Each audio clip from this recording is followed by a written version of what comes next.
I call this November 17th, 2025 meeting of the Newberry County Board of Trustees to order.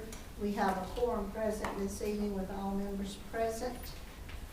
I see on our agenda something that was there, I think, from last year. We don't really have anybody taking the oath of office this year. So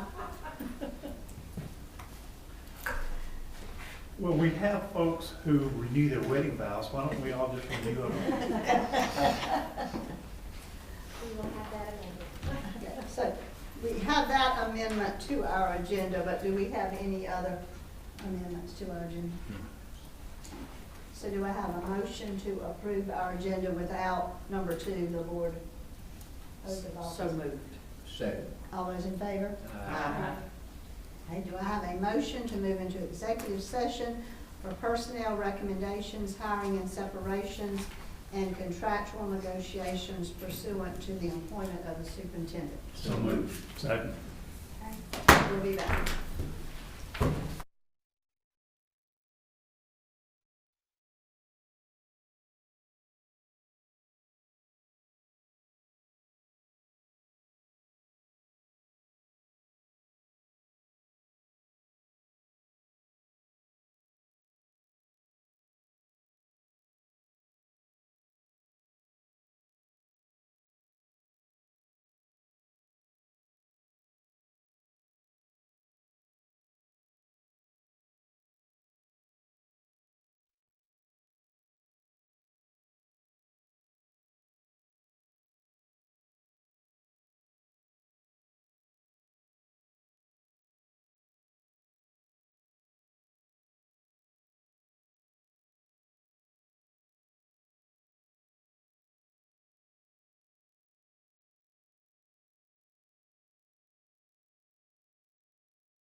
To open session.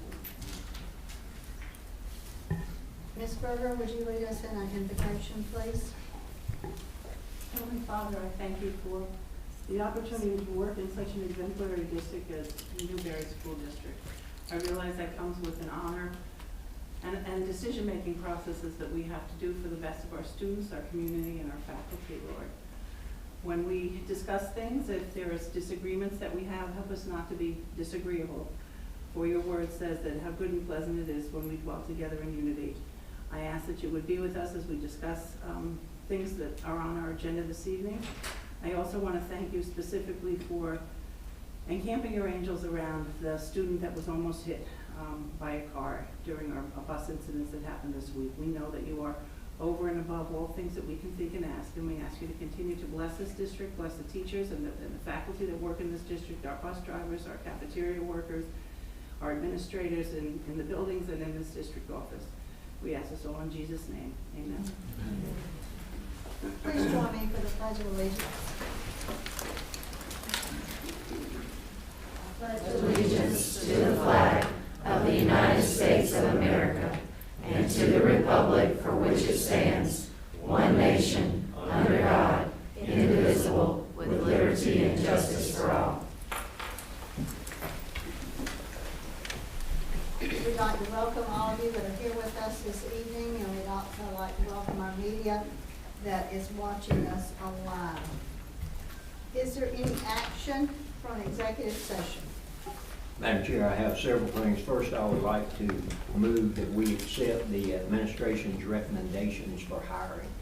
Do I have a second? Second. All those in favor? Secondly, under FMLA, I would move that we grant employee A an additional 30 days of FMLA leave until February the 4th of 26, and employee B an extension for 9 extra days, which would carry it to December the 1st. Do I have a second? Second. All those in favor? Next, we had an employee ask for 28 days from the sick leave bank. I would like to recommend that we take the administration's recommendation and grant that 28-day sick leave bank loan. Do I have a second? Second. All those in favor? And most importantly, Madam Chair, I move that the board hire Dr. Anderson as our permanent superintendent, effective immediately, and authorize you to execute a contract for that purpose to include a base salary of $168,500, a 3-year term, an annual annuity of 9%, and automobile and wellness stipends. Do I have a second? Second. Any discussion?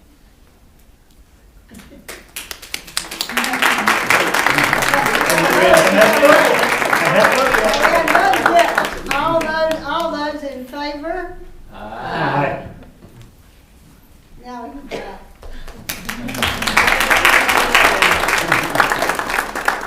Madam Chair, I would just like to say that, one, and I'm sure each one of the board members is going to say it, but welcome aboard. We're thrilled to have your leadership and look forward to the vision and the success that you'll bring to this district.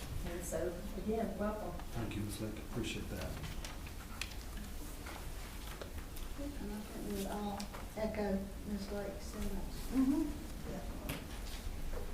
All right, and now we move to special recognition. Ms. Laura Clark.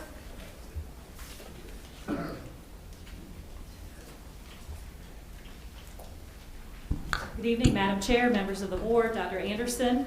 Laura Clark, our District Arts Coordinator, has been awarded the 2025 South Carolina Arts Administrator of the Year by Palmetto State Arts Education, or PSAE.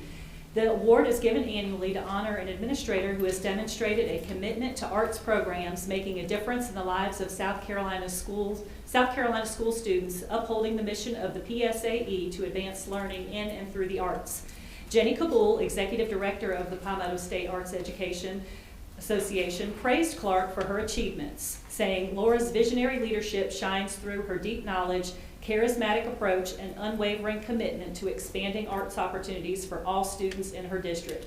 A true champion for the arts, she continually inspires growth, creativity, and excellence in arts education, and I could not agree more. We have, before we recognize Ms. Clark, a special recognition video to help celebrate her achievement.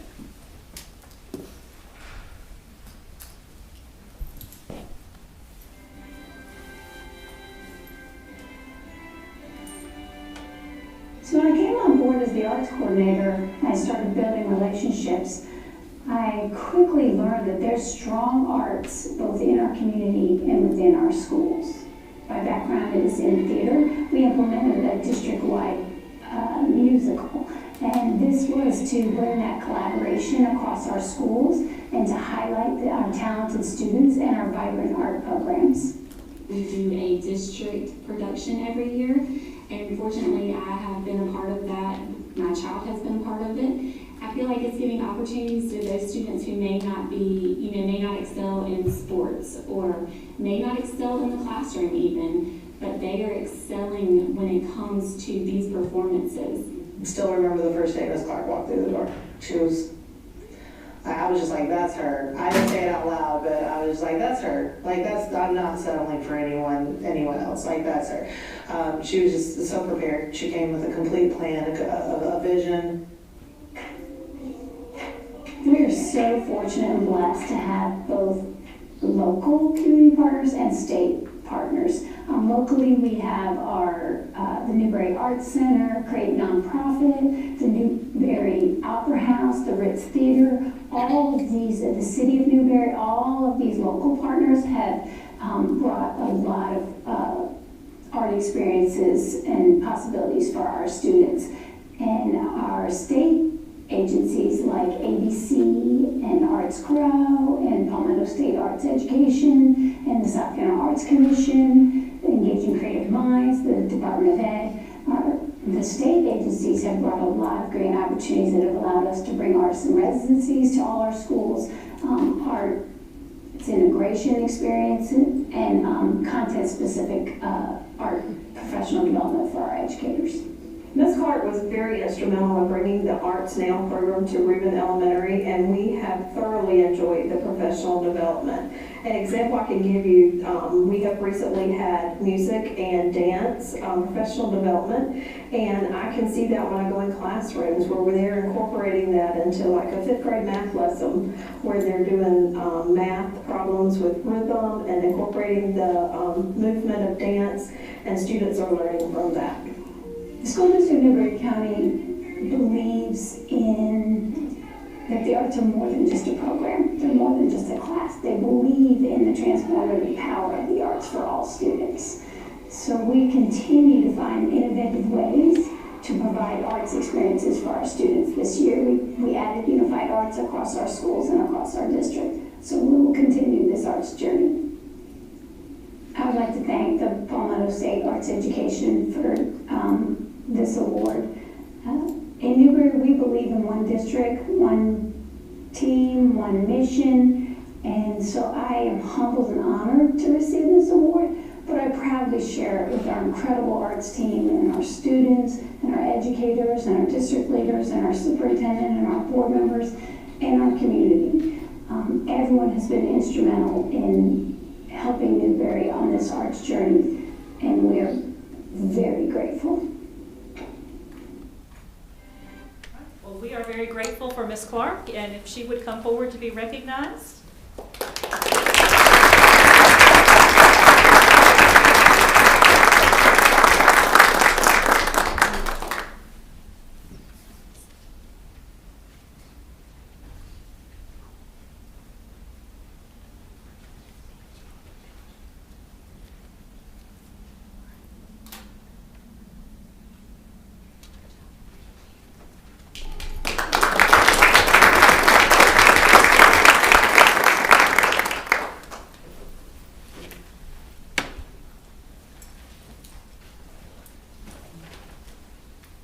We did not have anyone sign up for public forum this evening. And without objection, the October 27th, 2025 board meeting minutes will be approved. I have an objection. Okay. On section 13, it says a motion to accept the calendar was made by Mr. Berger. Mr. Berger was home that night, Mrs. Berger was here. She identifies as female. Thank you, Ms. Berger. It would be Mrs. Yes, Mrs. Berger.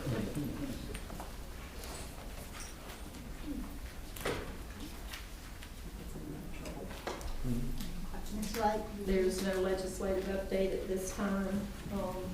That probably won't start until they go into session in January. So we move to our action items. Dr. Carey?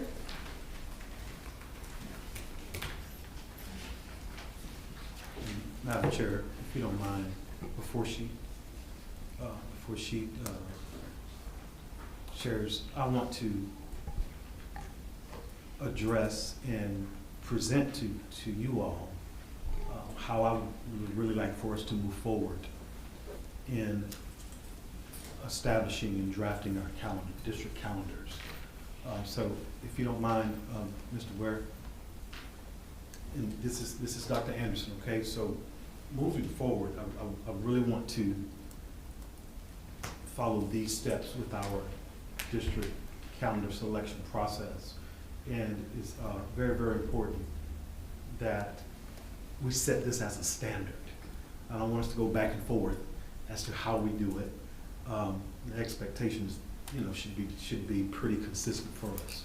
So, with that being said, let me just share this, take a few moments to share this. This process I've used in the past, not exactly, but very similar.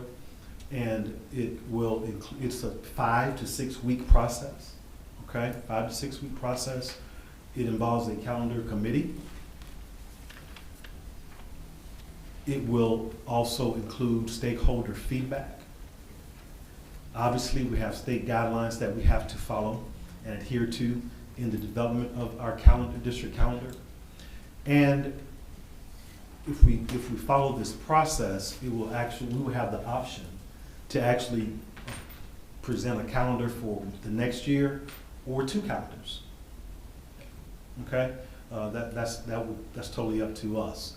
Nonetheless, so these are some benefits and perks if we follow this process. Now, the calendar committee that I would like to bring together would involve me as, well, superintendent now. Okay. Our district teacher of the year, our district support staff employee of the year, a local business rep, our 2 assistant superintendents, 3 parents, 1 representing elementary, middle, and high, and those parents should also be a part of their school's school improvement council, as well as 3 principals, 1 to represent each level. So we're talking about 12 individuals on that committee. The committee will get together and we will solicit input from these particular stakeholder groups. As you can see, I meet with these groups anyway, so it's very convenient. All right, but our teacher advisory, our school improvement council, parents don't meet with them, but will. Teacher forum, our student advisory group, our support staff group, as well as our district administrators and our school administrators, and obviously you all. So we're talking about soliciting input or feedback from each one of these stakeholder groups. Very important that we do that, okay? And as you, go back, as you see at the top corner, right-hand corner, those will be conversations held with each stakeholder group in person or by way of Zoom, okay? I didn't mention our student advisory. I think I skipped over them, but also our high school students. So they'll be involved as well in the process. All right, just to give you all a little idea of what will take place during that 5-6 week period or during the process, the calendar committee, again, which consists of us 12 individuals, we will actually discuss state guidelines and solicit your input as a board. We want your input. And then we want to do that before we actually draft the calendars. There will be 2 calendars, all right? Calendar A, calendar B. You all familiar with that? So we're talking about 2 calendars. I won't do that, but the calendar committee will. I'm just a part of it, and I'll be facilitating that along with our 2 assistant superintendents. Okay, that's the first week. The second week, we will move into actually drafting calendars A and calendar B. We will draft those calendars. Again, we would already have heard board input. So we're drafting calendars A and B. Moving right along, week 3, we as the calendar committee, we will actually submit stakeholder feedback. Again, the stakeholders are those groups that I just shared with you on the previous slide. All right, very important piece for us. Moving forward, week 4, we will come back and provide you all, if not in a board meeting, it'll be in writing from me, correspondence from me, an update on the progress that we're making on drafting the calendars, as well as soliciting the stakeholder feedback. Still with that draft of calendars A and B, we will then put those 2 calendars out for our employees to actually vote on. Calendar A obviously wins, or if calendar B wins, we will bring the winning calendar back to you all to conclude that process. Again, the process can take 6 weeks, it can take 5 to 6 weeks, but generally it won't take any longer than that. The key is for us to be consistent, okay? To be consistent with the actions that you see on this particular timeline. I don't think normally we won't go further, but we may finish earlier, okay? We may finish earlier, so now, let's go to the next slide. So, what would this process actually look like in real time? And I want to use our 26-27 calendar if we use this process, and I also want to use the 27-28 calendar if we follow and use this particular process. So let's start with 26-27. Let's say we started the week of December 1st. That will take place. You see what happens the week of December 8th. Okay, we're drafting the calendars. The week of December 15th. Then obviously we have our winter break. We come back from our winter break, jump back on again, and we're still moving forward, working, updating you all on the progress that we've made. Push forward the following week, week 5, we put it out there. The week of January 12th, put it out for our employees to vote on. Come back January 20th, and we will have a recommended calendar for you all. Hypothetically, using this process, we could actually turn around and have our 26-27 calendar back to you all using this process at our January board meeting. Okay, with the second reading actually in February. If we move forward and did it for the 27-28 calendar, and we started the week of January 26th, once again, by the time we go through all of the steps, we should be done by the week of March 2nd, okay? And what do we have, to get that next slide, we actually can have the 2027-28 calendar to you all at our March board meeting with the second reading in April, literally. So I wanted to put that out there. I wanted to put this process out to you all before we move any further, just to give you an idea of where we are. And I know for certain for the 2027-28 calendar, this is the process that I definitely want us to use. Dr. Anderson, I think this would be great. I wish we'd done this 6 months ago. I think the comments that I've gotten about the calendar really would fit well with this plan. Right. And while I wish we could have had a calendar of folks earlier in the year so that they could be planning their schedule, homecomings and reunions and trips to the beach and whatnot, I think this will be putting it off until, if we do the 26, 27 calendar and don't approve it until February 23rd, I think that would still be worthwhile, even though we may be asking people to delay in making those plans. I think it will be worthwhile in coming up with a calendar that more people are happy with.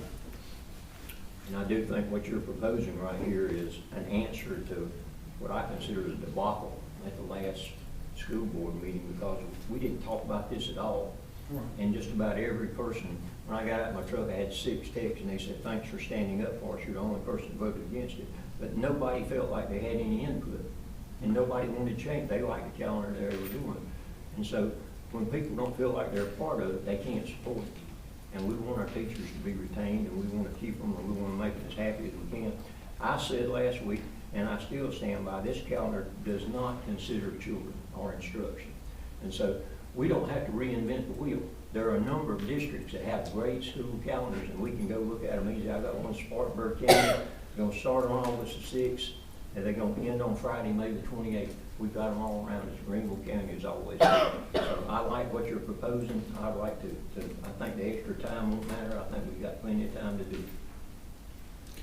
I agree with Mr. Bledsoe as well. I don't know how many more comments we need up here. Are we ready for a motion? Wait, Not a couple yet. other comments. Okay. You too? I do. I figured.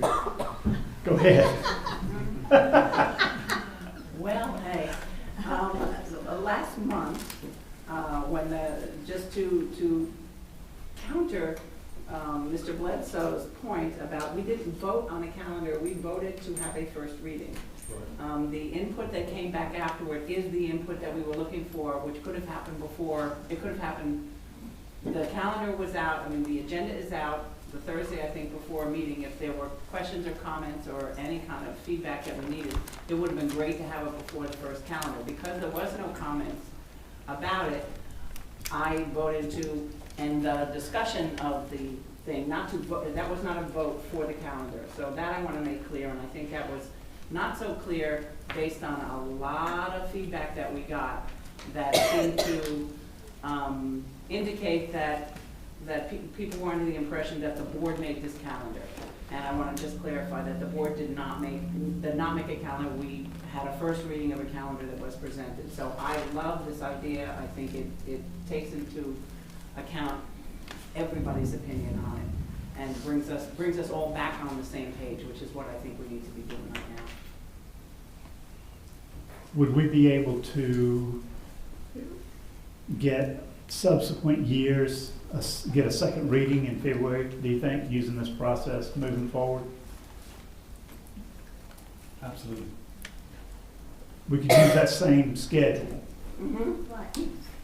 And Yeah, what- the schedule, that's not what's important to me, to be honest with you. What's important to me is the consistency that we use from year to year. I would suggest, because I saw that you have in-person and Zoom attendance, that 2 of those meetings, maybe the first one and the 5th one, I think the 5th one was when the committee was going to vote on the calendar, that be very intentional about having folks in person for those 2. Yeah, I promise you, we'll have several meetings to choose from. That's a guarantee. But let me piggyback off of something that Mr. Bledsoe just mentioned, and he mentioned a great calendar. All right.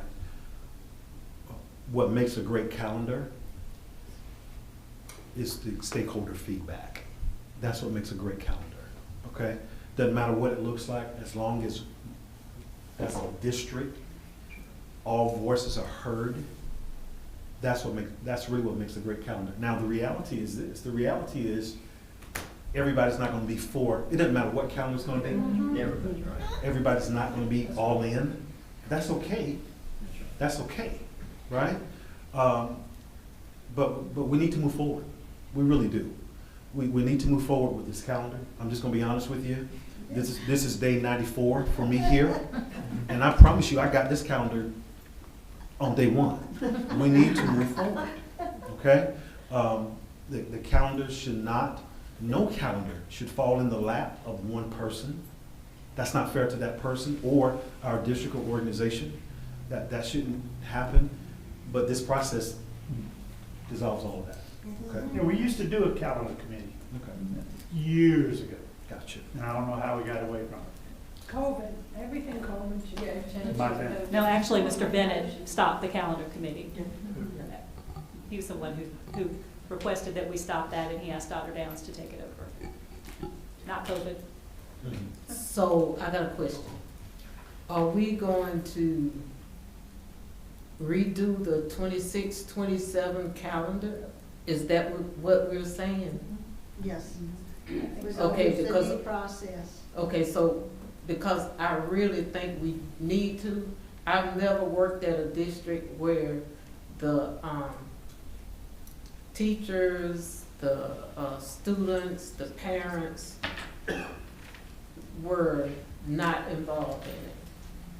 Because the teachers and the students are the ones who are gonna be working working the schedule. It's not gonna be us. And so they are the ones who need to be involved in deciding, the schedule of this calendar. It shouldn't be us.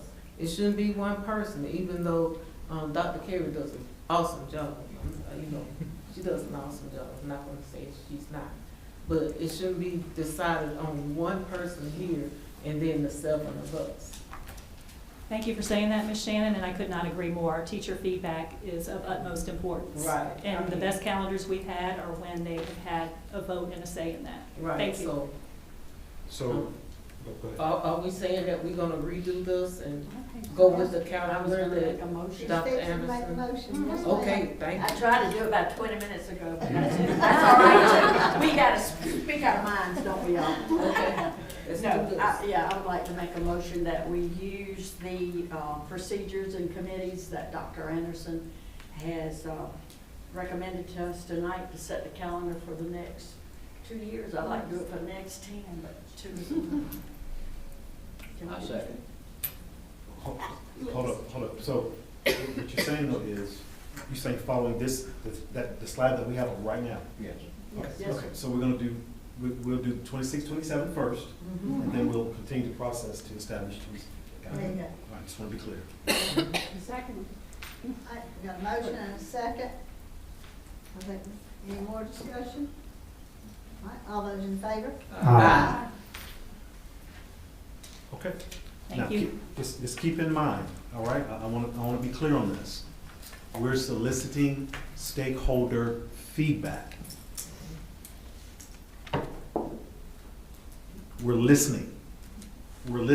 Remember, we have state guidelines, and we have parameters that we wanna work around. So everyone will not be happy, but it's okay. It's okay, again, so listening to feedback is key and being consistent. So, as long as we follow this process, may not get the calendar we want this year, but guess what? We got next year and the following year, and as long as y'all got me around it, that's what we'll do. So, just know that, it's about feedback, okay? And then we'll have something for you. Hopefully, we'll be able to follow this schedule. All right? And now, Mr. Ross. Madam Chair, members of the board, Dr. Anderson, come to you tonight with the second reading of the wellness policy.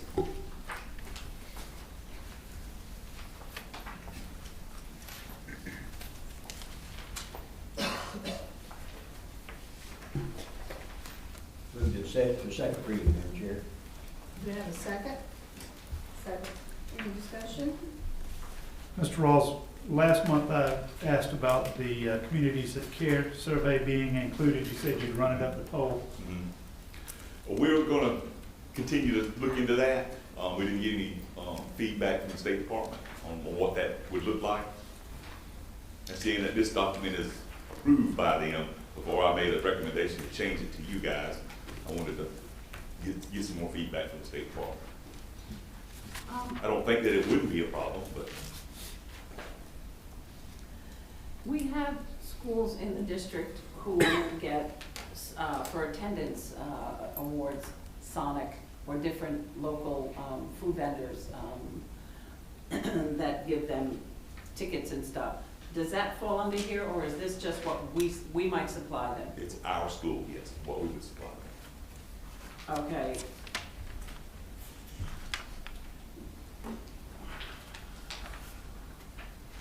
So that's all right? They can benefit from that, okay. And what about if, you know, you're having a fundraiser for the, something that you're buying for the school or something, and the winning class gets a pizza party or an ice cream party? That's all okay? All right. I don't want to do away with that. I'd be all right with it. Mr. Ross, do you have a contact at the State Department? I can get one of my contacts at Department of Public Health to talk to them about the CTC maybe. I can get you that information. All right. All right, we have a first and a second for the second reading. All those in favor? Aye. Thank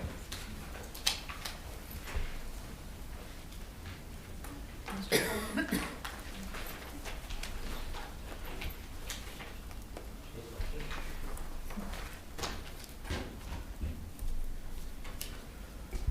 Madam Chair, members of the board, Dr. Anderson, full-time superintendent now. I'll be going through the October 2025 cash flow report presented to you in your board packet.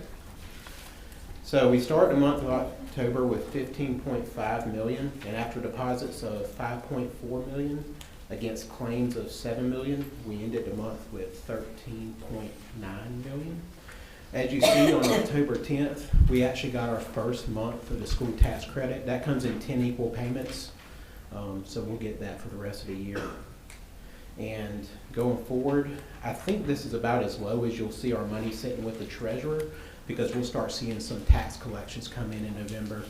And we just did our first quarter claims, which was right under $400,000. And on the next page, you'll see how that $13.9 million is broken up by fund, with general fund, federal projects, EIAs, and other state restricted. All right, on to the cash flow by fund, our technology construction funds. You'll see that we had expenditures of $36,000 in the month of October, $36,500, and that's AV equipment, HVAC repairs at Palmyra Garmany, the Career Center, and Newberry Middle School, and some furniture that was purchased for adult ed. And we have a balance in our construction funds of $820,000. And you see that $550,000, our bond was sold in October, so you see that $550,000 added to that balance. All right, going through the revenue by function, we had $4.8 million in revenue. And then going through our expenditures, we had $6.4 million in expenditures in the month of October. Are there any questions? Hey, I'm supposed to know this, but under the Treasurer's General Fund, the last item is monthly taxes. Is that already included in the revenue sheet, or is that something that's not been in the monthly revenue for local tax? Can you repeat that, Mr. Butler? The last item under the Treasurer's General Fund report, where you show us revenue versus expenditures, is monthly taxes. Yeah, so that's just the taxes we got from the county. That's right. Has it been shifted to our revenue sheet, or is that yet to be done? No, that should show up in your revenue sheet for the month of October. Thanks, sir. Yep. That's right here. Ma'am? I see it. Okay. Mr. Haven, on the last page, wrote 254. Yeah. Yes, sir. 7.5 million budgeted expense, and we only have 7% left. Yeah, that's, so when we talked about in June, this isn't the whole reason, but there's a lot of stuff that doesn't get addressed in our budget that come out of facilities like CPI, routine maintenance that we didn't necessarily fund in the budget. But a big part of that, if you look at that $2.9 million encumbrance, we haven't spent that yet, but it's been encumbered because we are going to spend it. That's our janitorial contracts for the full year. Lawn care, I mean, that janitorial contract that's encumbered is like 1.3 of that 2.9 million. That's just monthly expenditures. We haven't spent them yet. We know we're going to spend them. So it kind of looks on here like it's been spent, but in No, reality. it hasn't been spent yet. That's why, if you see encumbrance, it means it's earmarked to be spent, we have something for it, it hasn't been spent yet. Yeah. Under 256, the food service totals, are we not spending any of that because? So, the only thing that goes there, Nancy, is, so food service, we pick up, that's the food service indirect cost, we bill them at the end of the year. So, food service doesn't pay for all their utilities in their building, things like that. But with their federal funds, we are allowed to take indirect costs on that, so you'll see that come up at the end of the year with a journal entry. That, you'll only see one entry on that a year. Okay. Can you just tell me what number 181 is? That is, so I don't know why it's broken up like that. That is just another, so you see 182 is adult secondary, 181 is adult primary. That's a state, the state gives us these functions, so no matter where you go, it's always going to be the same.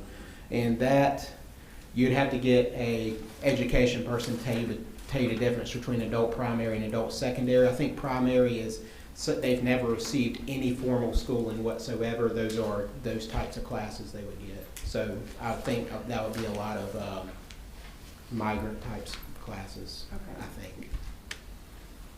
But if I'm wrong there, I'm just wrong. So. Okay, we haven't spent anything, Yeah. so that's. Yeah. Thank you. Thank you. Dr. Karen.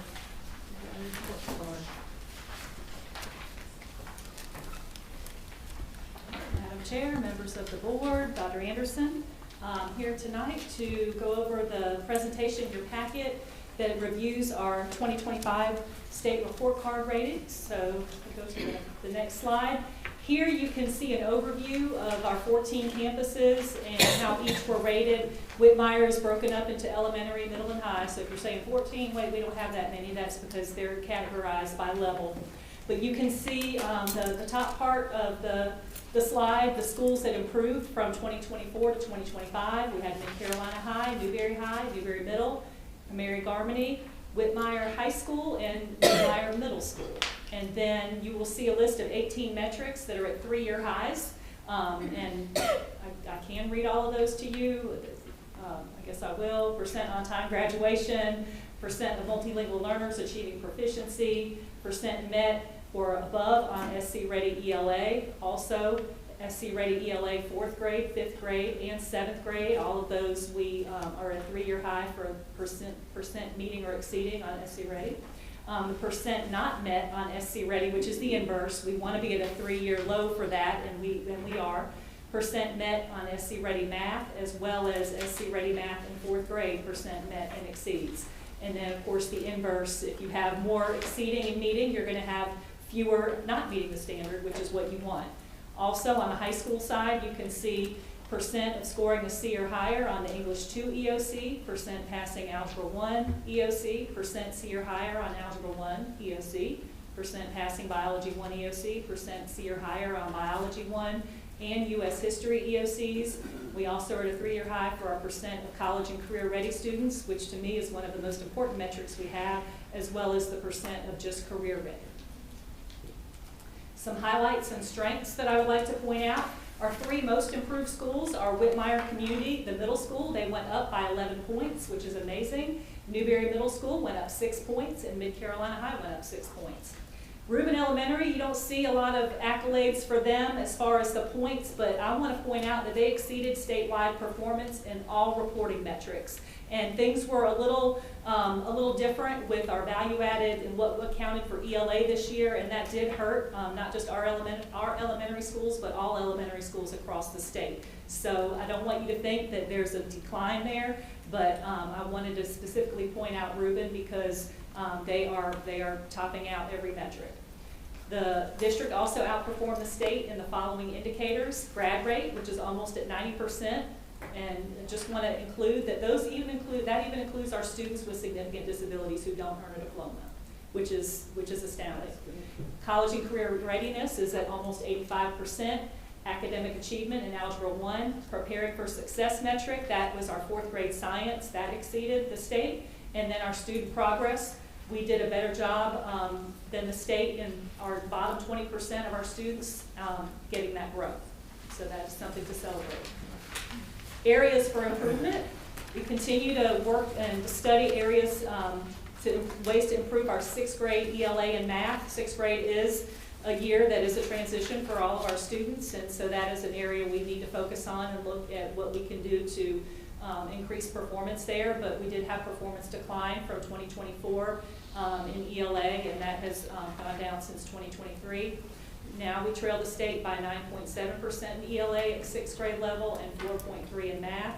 And while 7th and 8th grade in math and ELA remain below state average, our 8th grade ELA, I want to point out, did improve from 2024, and math outcomes are holding steady.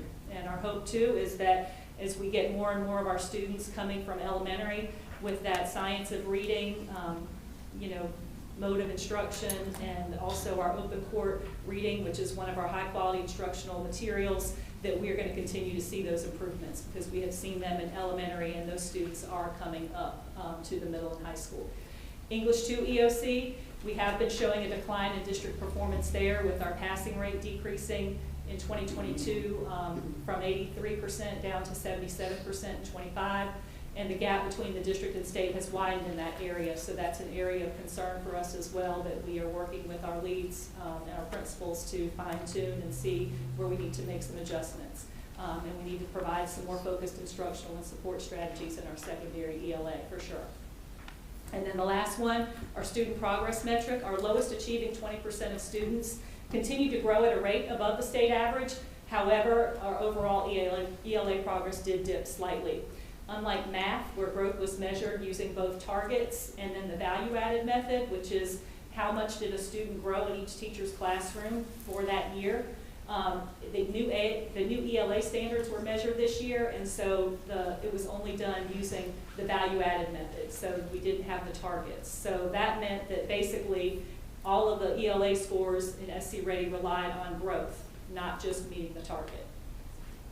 This year, the reverse is going to happen, and that's what's going to happen in math because we have new math standards. So 2027, everything's going back to normal where you get points for target, points for VAM, but right now, because of the new assessments and the new standards, it has been, the only word I can think of is wonky. That means our students did show growth, but not at a faster pace than some other state subgroups. And each school has its own detailed subgroups. Subgroups do differently at different schools, so those principals and APIs and instructional teams are looking at that data to find out where that support is most needed. So some key takeaways for us. We have achieved a remarkable graduation rate and surpassed state averages, and that reflects our commitment to ensuring our kids are ready for college and career, for future challenges. We prioritize college and career readiness, equipping them with the necessary skills and resources to excel in higher ed and thrive in their chosen career paths after graduation, and our Career Center is a big part of that. Our students demonstrate exceptional academic achievement in Algebra 1, which showcases their proficiency in essential math skills. And we see continued improvement in academic achievement at the elementary and middle levels in ELA and math, driven by high quality instruction, stronger alignment to standards, and consistent use of data-informed practices. What questions do you have at this time?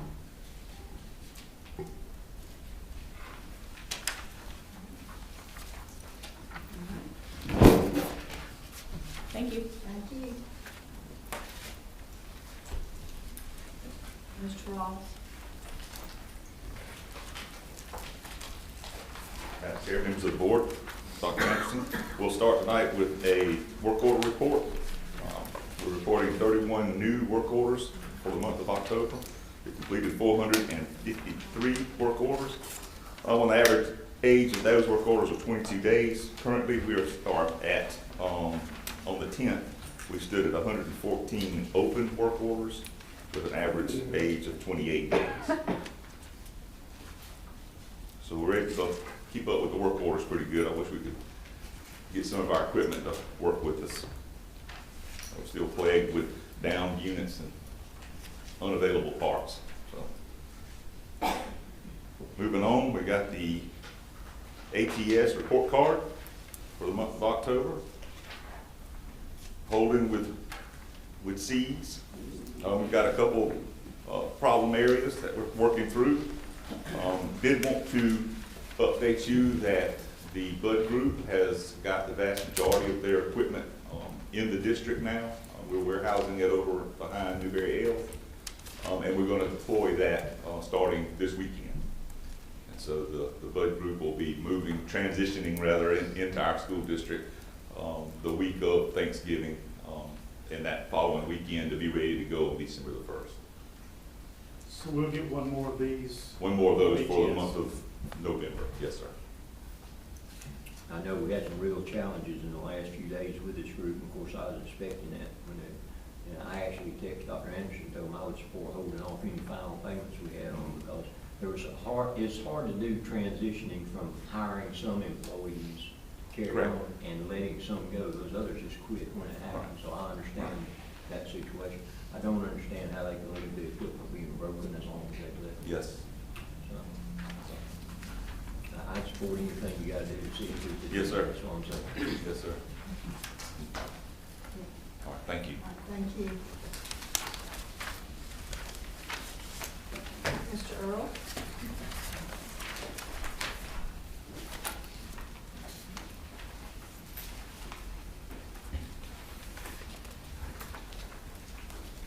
Madam Chair, members of the board, Superintendent Anderson, I have information I'll be sharing from the Department of Student Services. On the first slide of information that you received, should be showing information pertaining to truancy information. This is our number of our students that are categorized as being truant at this point in time last year in comparison to this year, so that's a 2-year comparison. If you look at 2024-25 school year, at this point in time, we're at 245 students being categorized as being truant. Currently in our school year this year, we're right at 137. That is roughly 108 students less than what we were at this time last year. The second slide of information has students enrolled at Newberry Alternative School as well as the Eden School program. At this time last year, we had 44 students enrolled. Currently, we have 38 students enrolled. That is a decrease in 6 students at this point in time last school year. Next slide looks at expulsion recommendations. Once again, this is a 2-year comparison. This time last year, we're right at 29, and currently we're at 32, roughly an increase in 3 expulsion recommendations. Next slide looks at student incidents. Once again, 2024, that bar graph is in black, that's 258. Look at this school year, we're right at 308 at this point in time. That is an increase of about 50 incidents that have taken place from last year to this year. In closing, just in the Student Services Department, this is not a part of your packet that was submitted. Last Thursday, November 13th, members of the Student Services Department as well as the Transportation Department and community volunteers work together to host a family night for our McKinney-Vento and underaccompanied youth population. We served dinner, had door prizes that were distributed as well. Special thanks to Ms. Eigner. She's one of our district's case managers. She pulled this in together.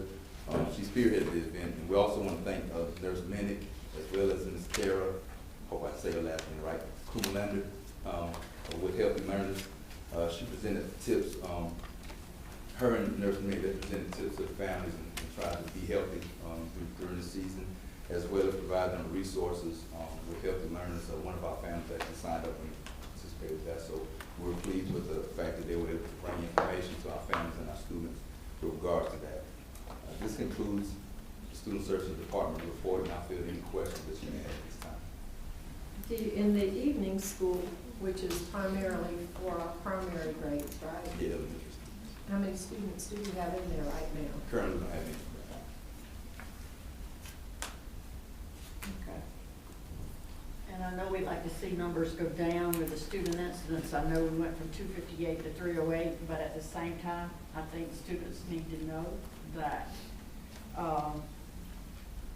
when they, if we ignore bad behaviors in that classroom, it erodes the trust and the morale of our teachers. And 1 or 2 bad eggs in a classroom can change that whole climate. So I like to see us holding feet to the fire, and if they've done expendable, incidents, then G, yeah, thank you. Yeah, I don't mean to sound ugly, but discipline trumps, intervention anytime. So I know we have to do the intervention first, but discipline always works. Question about the evening school. When there are students there are teachers that are there, obviously. What are the teachers that are usually working evening school during the day now? I mean, if they're not there. They teach a regular. They do, oh, Yes. so that's an extra thing that they Yes, do, that's correct. okay. Mr. Earl, the truancy numbers this year is almost half what it was last year. To what do we attribute such an improvement?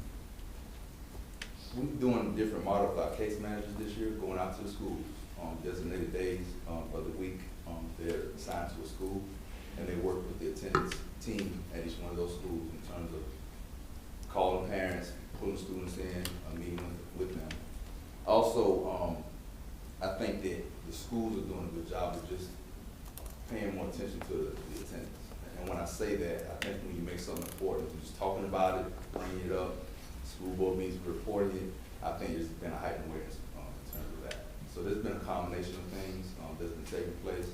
One thing that we're looking at with our case managers, that if they're working in one school and they have some things that they're doing as best practices, they can share that with the other schools they're working with. So now we have the best practices spread throughout our district. So I think we're in the early stages of doing things that's really going to help us, and I really expect these numbers to get better. I hope they get even better where they are. Good job. Yep. Yeah, I'm just gonna expand a little bit on what Mr. Bledsoe said and then what Ms. Templin said.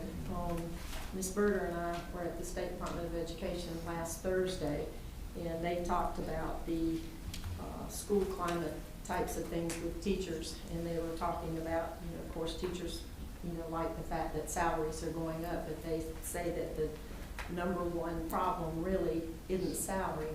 It's the discipline and the support where discipline is concerned. So piggybacking on what they're saying is that when you have disruptive children and you've tried several times to calm them down, take them out of the classroom, figure it out, and they're still causing a problem, it really isn't fair to the other students that are in the classroom. And so, to me, I feel like we need to make a little bit more effort if those types of students need to be in evening school, to have them there, because I know we need to educate them, but we have, the other students in the classroom who are being disrupted and can't learn, or, doesn't stay focused, or, they see behavior that doesn't really seem to be getting dealt with. Children tend to kind of follow in line with what they think they can get away with.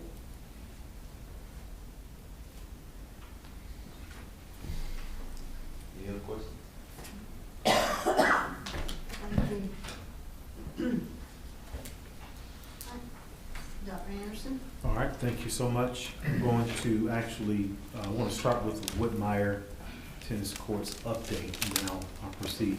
Nonetheless, so after our October school board meeting, we did receive a proposal from Mark Construction on a $1.5 million to actually build the tennis courts, and that's 4 tennis courts with the potential of 2 additional ones. That $1.5 million comes by way of some contingencies. And Mr. Ross, if you don't mind. Well, we got $150,000 of contingency money in that price to help cover any unforeseens that we might have out there. We did do some soil borings that looks pretty favorable. We're unable to see exactly what's out there, so that's not a very uncommon thing to have in a contract. Do we have any figures yet for the repair of Newberry High and New Carolina House Courts? Those solicitations, I think Keisha said she was gonna try to have those today or tomorrow to go out. So as soon as those get advertised and get back here, we'll be able to get some numbers. Okay, thank you. Can I ask why that has taken so long to get that request done? Because this was discussed back in January was the first time about looking into the repair of those. What takes so long to get a proposal out? Request for proposal or whatever it's called. Well, we've been working on that. We had to get a spec drawn up. There's a number of things that procurement required. And so who was it that gave this $1.5 million bid? This is MAR Construction here in Newberry. Is that a general contractor? Yes, sir. Why do we not bid that locally? Let some local people get involved, and I never saw it on any of the reports that came out. We use the design build method. That's when we come to you for the ability to get a design, so that we had something to bid on. I like design build when you're trying to do something in a hurry, but we're a year behind on this. I think we'd get a better price if we could redo it and bid it out, get some other bids on it, when you lock into one person like that, because I think that's excessive from what I see. I mean, we've got plenty of land up there. We know the contingency part is probably non-existent, but I know with construction, you never know. What would the possibility be of redoing that and bidding it out and giving some local people opportunity? I mean, anything can be done. We can do that. It's just going to delay a little longer, and it's just.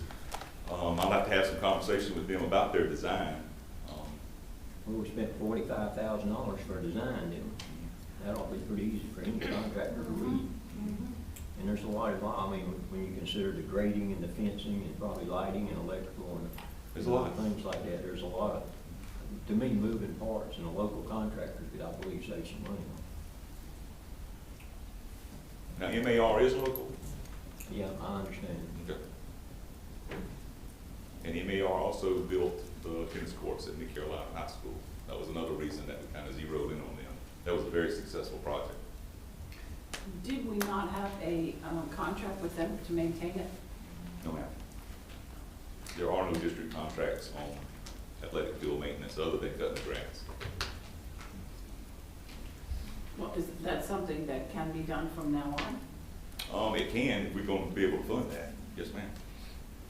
Well, to build and not take care of. I understand exactly We what don't do it on you. our house. I understand We don't do it exactly. on our buildings. We would have to have a significant increase in our facilities budget in order to include that.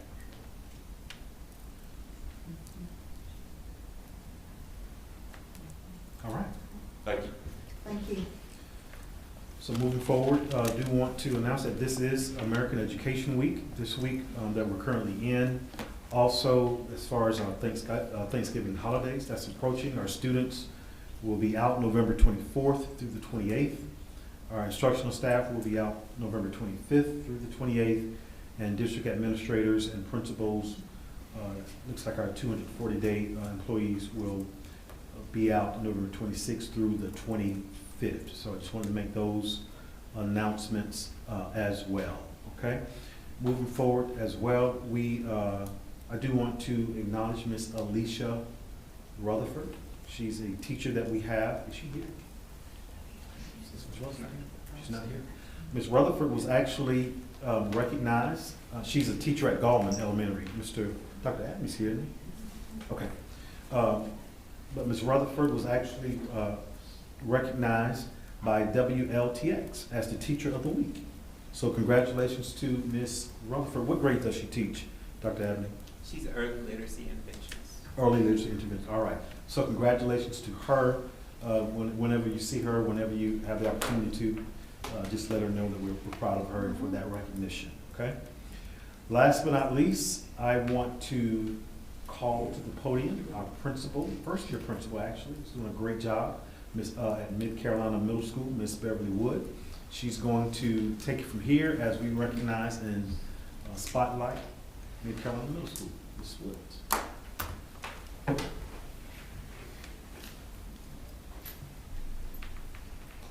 Good evening, Madam Chair, board members, and Dr. Anderson. Thank you for allowing us to share a look into Mid Carolina Middle School.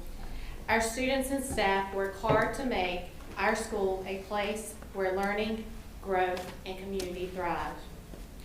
I'd also like to take a moment and thank the members of our Mid Carolina Middle School staff who are here tonight in support of our students and our school. Your dedication shows every day and we're grateful to have you here with us, not only tonight, but in the morning as well. We hope you enjoy our short video.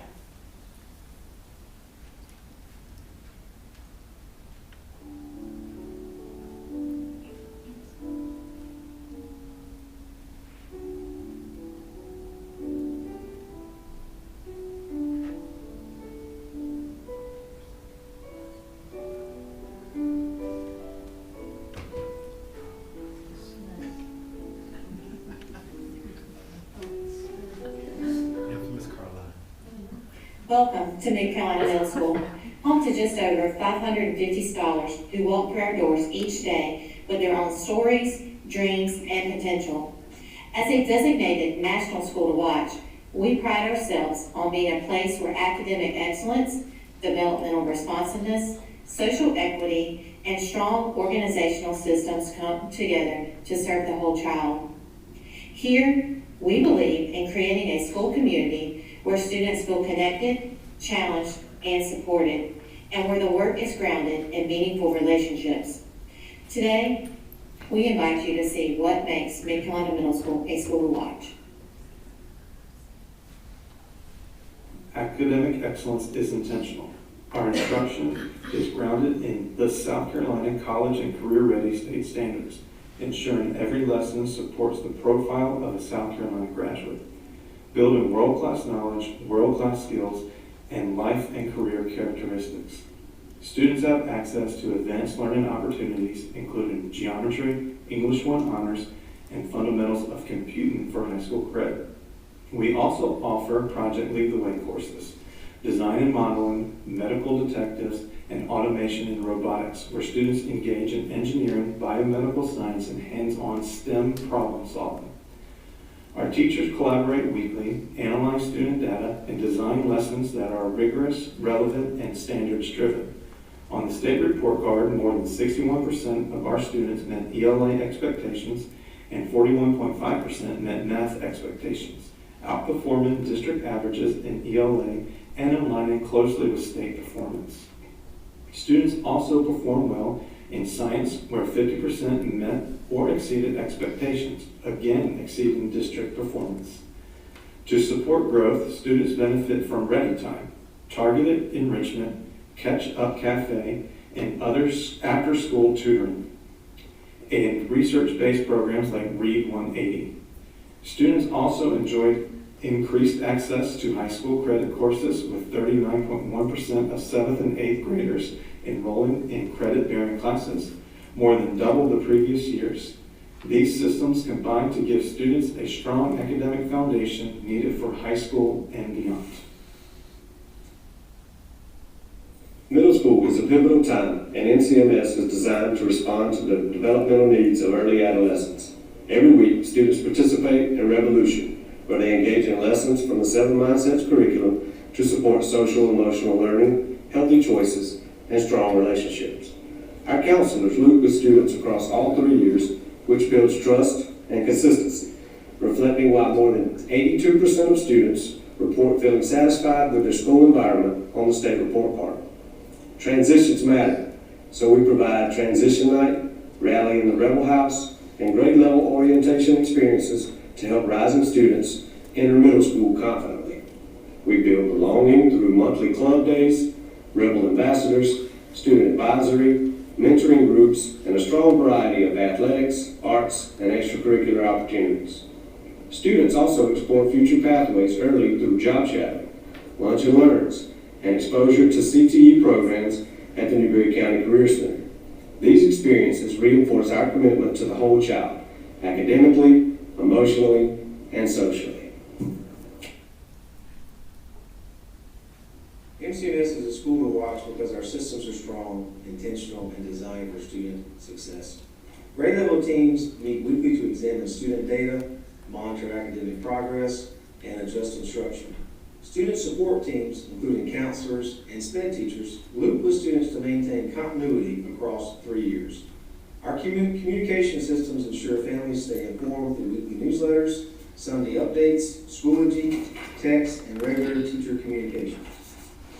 The strength of our organization is also reflected in our staff.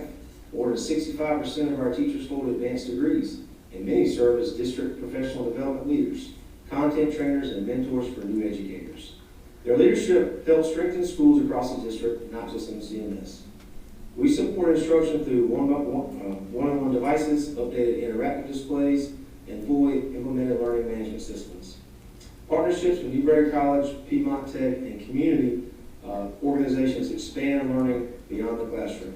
All these structures work together to ensure consistency, safety, and high-quality experiences for students every day. The administrators that we have here at Mid Carolina Middle School are top tier. I feel that I can talk to them about just about anything. To the teachers that we have here at Mid Carolina Middle School, more specifically Mr. Haynes, I feel that I can speak to him about any subject or topic that we have, or difficulty that we have. He was not my teacher this year, but I still feel comfortable because of the relationship that I have with all my teachers here at Mid Carolina Middle School. And to our amazing custodian, Ms. Lisa, she does wonders to keep the school safe and clean for all of our students to grow and thrive here at Mid Carolina.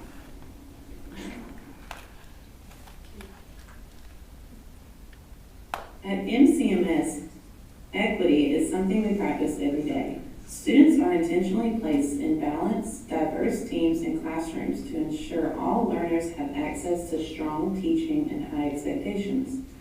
Our school-wide Level 1 behavior system supports fairness and consistency, which aligns with our students' survey results where 86% of students report feeling safe during the school day. Teachers implement differentiated instruction and small group support to meet each learner's needs, including SPED services, MLL programming, and targeted interventions like Read 180. We celebrate the rich diversity of our school through Hispanic Heritage Month, Veterans Day, Black History Month, Women's History Month, and student-led service projects. We also eliminate barriers to access by providing field study scholarships, the backpack program, Angel Tree, and other support so every student can fully participate. These efforts ensure that every scholar, regarding their background, has equitable access to opportunity, support, and meaningful learning.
We challenge scholars academically, we support them socially and emotionally, we build systems that help them grow, and we believe in the potential of every child who walks our halls.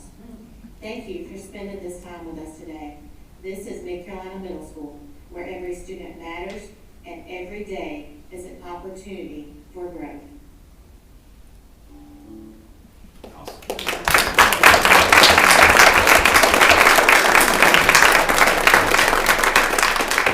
And just if we can get the Mid Carolina Middle School staff, those who are present, if y'all can just stand for a second, just for the record. There you go. Let's give them a hand. There you go. There you go. All right. Thank you. And let me tell you something. If you all want to go early in the morning and to be a part of a food nutrition cafeteria staff that plays music, that's dancing early in the morning in Mid Carolina Middle. Go to the cafeteria, I promise you. You get a praise on. Boom, I promise you. So, job well done and congratulations. Yes. Madam Chair, back to you. Well, and 3 of these teachers sitting here, bless their hearts, have to deal with me, and they get my emails regularly. There you go. I definitely thank the whole school, but especially that 6th grade team that's helping my 12-year-old grandson keep his head on straight. And a bunch of my grands as well. I hear great things from them, and I thank you all. Thank you. And then one more thing, I had the opportunity to go on last Thursday to our Newberry Hospital as they celebrated its centennial 100th year of service to the community. And the president of the South Carolina Hospital Association spoke for a few moments.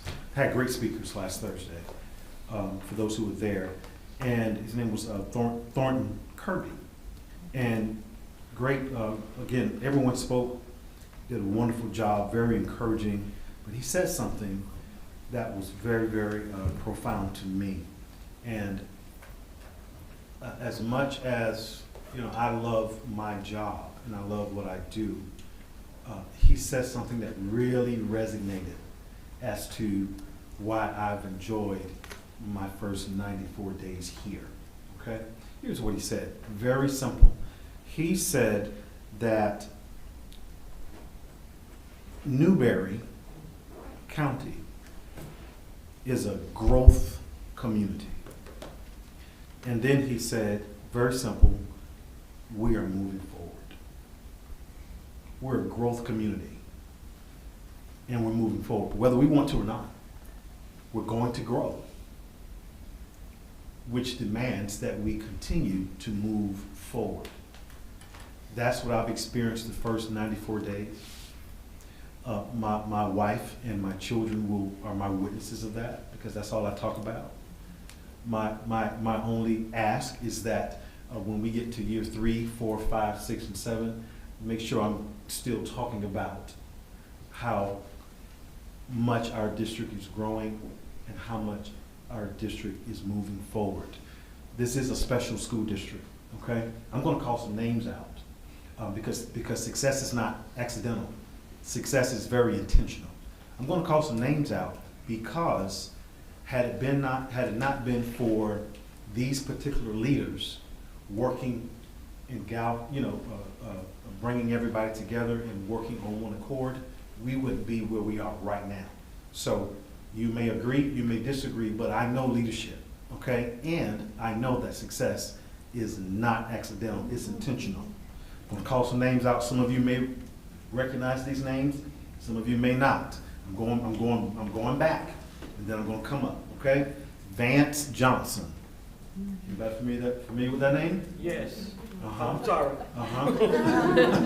Vance Johnson. Ted Dowling. Yes. Raise your hand if you're familiar with Vance Johnson and Ted Dowling. Okay, all right. Hands down. Keith Calicut. Yes. Mm-hmm. All right. Thomas Falconberry. Yes. Yeah? Uh-huh. Walt Tobin. Yes. Mm-hmm. The late Benny Bennett. Mm-hmm. Jim Suber. Hands up, right? Alvin Presley. Yeah. See, I'm sitting here because I'm able to stand on their shoulders. That's a reality. That's a reality. Nothing successful happens by accident. It's intentional. So, kudos to all of those names and those individuals whose name I just called, because it's important. It's very important. We don't move forward if we don't have the collective responsibility that we heard and saw in that video just now. We don't move forward. We will be right here 3 years from now if we don't have collective responsibility and a common vision. The great news is we have the potential. We're on the right track. I just don't need for us to stop. We got to keep pushing forward, okay? Thank you all for the first 94 days, and I really, really look forward to the next multiple years here in the school district. All right? Now back to you, Madam Chair. If there's no further business, this meeting is